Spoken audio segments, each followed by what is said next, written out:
हिल जाएगा। इनका दावा है कि धरती की अपनी बुद्धि है, उसका अपना दिमाग और बुद्धिमत्ता है, वह एक इंटेलिजेंट ग्रह है, यानी धरती जीवित है।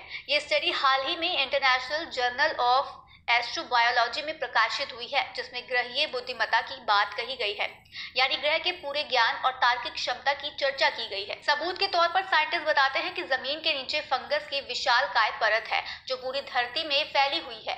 ये आपस में संदेशों का आदान प्रदान करती है, इनका एक बड़ा नेटवर्क है। ये एक अदृश्य बुद्धिमत्ता का प्रदर्शन करती है, जिसकी वजह से पूरी धरती की स्थितियां बदलती रहती हैं। अगर इस तरह की प्रक्रियाओं को पकड़कर उनकी जांच की जाए तो हम जलवायु परिवर्तन, वैश्विक गर्मी जैसी घटनाओं पर धरती की प्रतिक्रिया को समझ सकते हैं।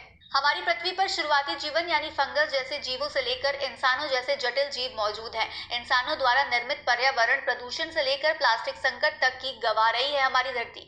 वह लगातार किसी न किसी तरीके से संतुलन बनाने के लिए किसी न किसी तरह की प्रक्रियाओं को जन्म देती रहती है।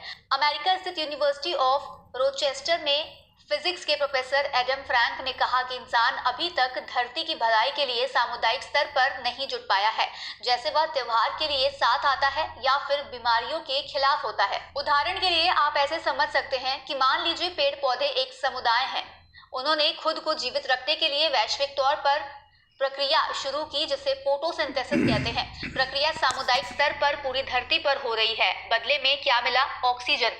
बस फिर क्या था? ऑक्सीजन ने हमारी धरती की पूरी प्रक्रिया को ही बदल दिया।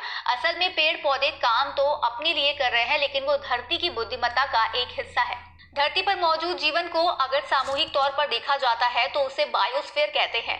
यही है जो धरती की बुद्धिमत्ता, दिमाग, ब्रेन, तार्किक शक्ति और संज्ञान को दर्शाता है। जैसे ही बायोस्फीयर का जन्म हुआ, धरती को एक नया जीवन मिल गया। धरती खुद से अपने बारे में सोचने लगी, वह संतुलन बनाने लगी।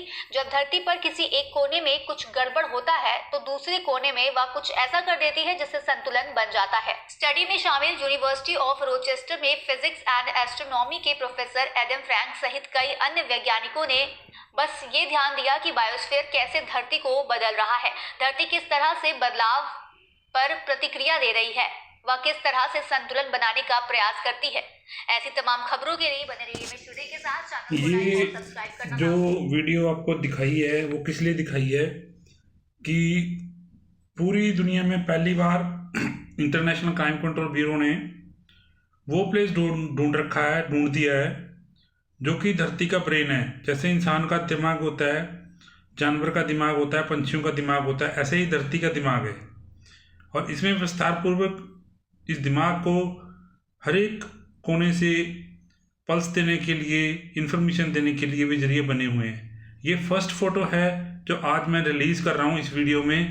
आगे कुछ दिनों में मैं इस जगह को आप लोगों के सामने लेके आऊँगा और आप लोगों को दिखाऊंगा प्रैक्टिकल में, पूरे इंडिया की गवर्नमेंट के साथ, रॉ के साथ, इंटेलिजेंस के साथ मिलके, सभी इन्वेस्टिगेशन एजेंसियों के साथ मिलके इस चीज़ को आपके सामने प्रत्यक्ष रूप से लाऊंगा।